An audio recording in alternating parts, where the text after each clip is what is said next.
what's it going to take to have a repeat performance of that this year? It's going to start with our approach, starting this week at practice and just understanding that, obviously last year is last year.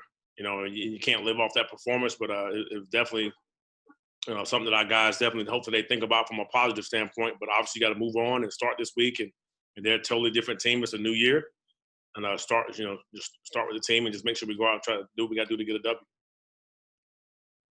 Coach Jared again with the Daily News. Their quarterback that you saw last year, Johnston, got hurt with a shoulder injury. It sounds like they've got the redshirt freshman in there in Lucero. What stands out to you about him? Looking back at the stats, it looked like he threw a few interceptions in their last game. Mm-hmm. I think he's a good quarterback, good young guy who knows how to operate the game, understanding what the offense is trying to do. He has a good, nice set of receivers that he can spread it out to. Their run game has been pretty well for them. So I think he's done a really good job for the team. And I know obviously he had a couple of mistakes here and there. I think most quarterbacks do. Good player. Coach, second week in a row, you're having to face a pretty elite running back in Spencer Brown for UAB. What have you seen in the film that you can take away to maybe stop him? Yep. I think with him, the thing that I've seen the most is just an improvement from last year. I think he shed some pounds and, he took advantage of the quarantine time. I think that's impressive. It shows a lot of who he is as a person, his character. But as far as, he's broke some bigger runs and he's made some longer runs. He's he's blocking well in the passing game. He's definitely an all-around back and, definitely impressed with how he plays. And speaking of Brown, does he compare a lot to Brendan Knox? Have you been looking at the tape with Brendan Knox to maybe figure out how they compare? Brendan Knox is the offensive player of the year, also the player of the year in the conference.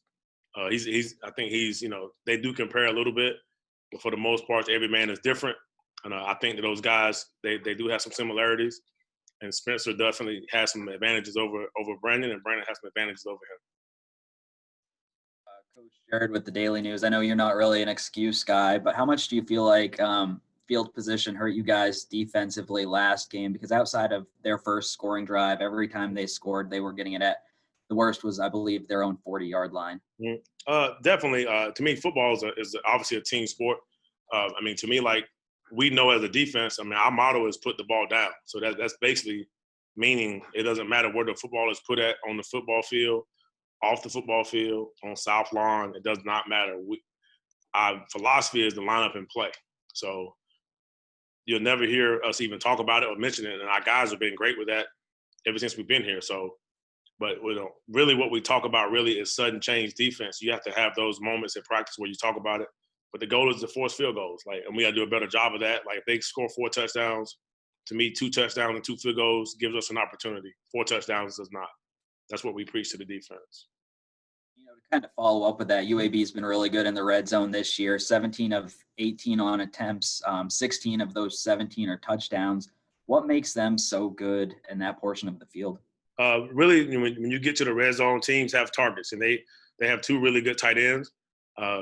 And the offensive coordinator does a really good job of making sure that those guys find the paint, and they got receivers that can go up and get it, and they have a running back that's a big back. So that's like the triple threat as far as red zone offense. So we have to do a great job of our run fits and understanding where they're trying to get to, and got to force field goals if they get down there. Coach Marshall got up pretty quickly on you guys last week. Have you talked with your team about maybe setting the tone so your offense can get in a better flow of things? Yeah, that was very disappointing last week when I basically told the defense we might as well accept it, that when we wanted to toss it, accept the ball. It happened so fast. And that's 2 years in a row versus Marshall. They do a great job of attacking us early and getting us on our heels, and that's hard. So obviously that's what was a focal point for the next opponent, for the next challenge. And I think our guys have to understand we've been 2 for 4 on starts this year. So we got to be very consistent in that manner.